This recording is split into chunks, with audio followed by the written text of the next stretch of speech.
జై గురుదత్త అండి. ఇది శ్రీపాద శ్రీ వల్లభ స్వామివారు దర్బారు నిర్వహించిన ప్రదేశము.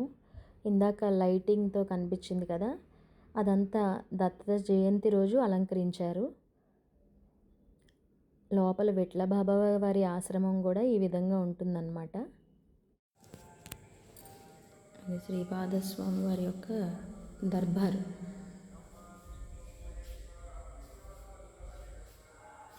లోపల చక్కగా పారాయణం చేసుకుని గురు చరిత్ర కూడా చదువుకోవచ్చు. భక్తులందరికీ ఈ వెసులుబాటు కల్పించారు స్వామివారు. కావున తప్పకుండా మనం గురుదేవులను మనసారా వేడుకొని వారి యొక్క ఆశీర్వాదాలను తప్పకుండా పొందవచ్చు. శ్రీ వాసుదేవానంద సరస్వతి స్వామి వారు, విఠల్ బాబా గురువు గారు, గురు పాదుకులను ఎక్కువ దర్శనం చేసుకోండి. జయ గురుదేవ దత్త.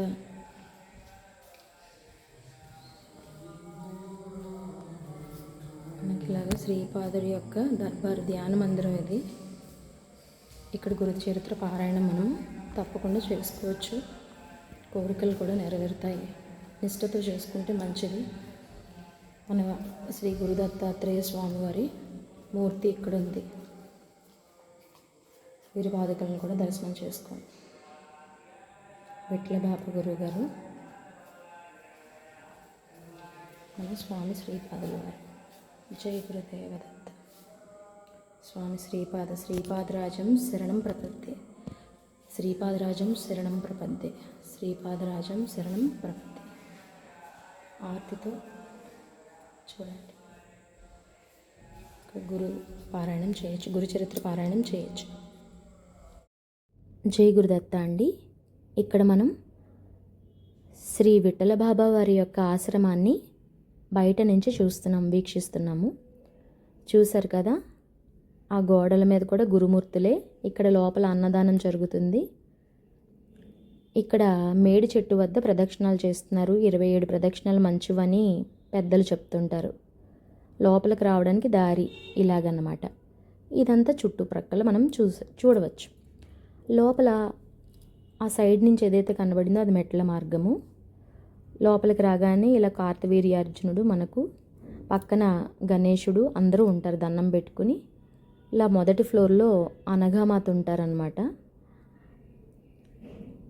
అనఘామాత ఉంటారు. మనము దండం పెట్టుకుని మనసారా ధ్యానించుకోవచ్చు.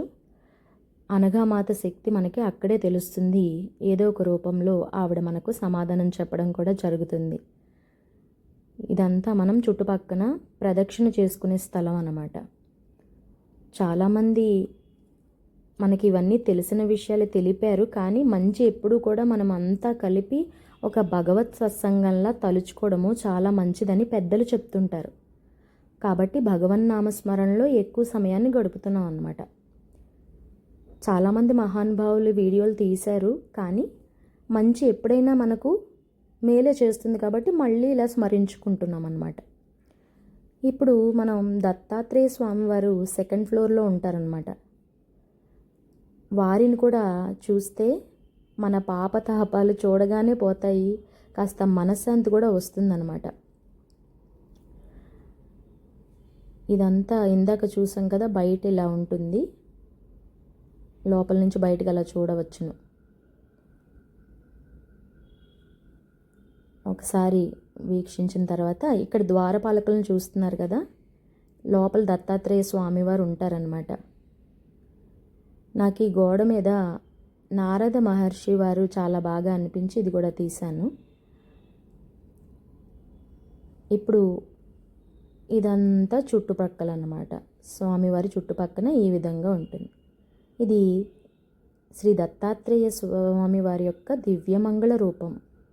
చూడడానికి 2 కళ్ళు సరిపోవన్నమాట. జై గురుదత్త.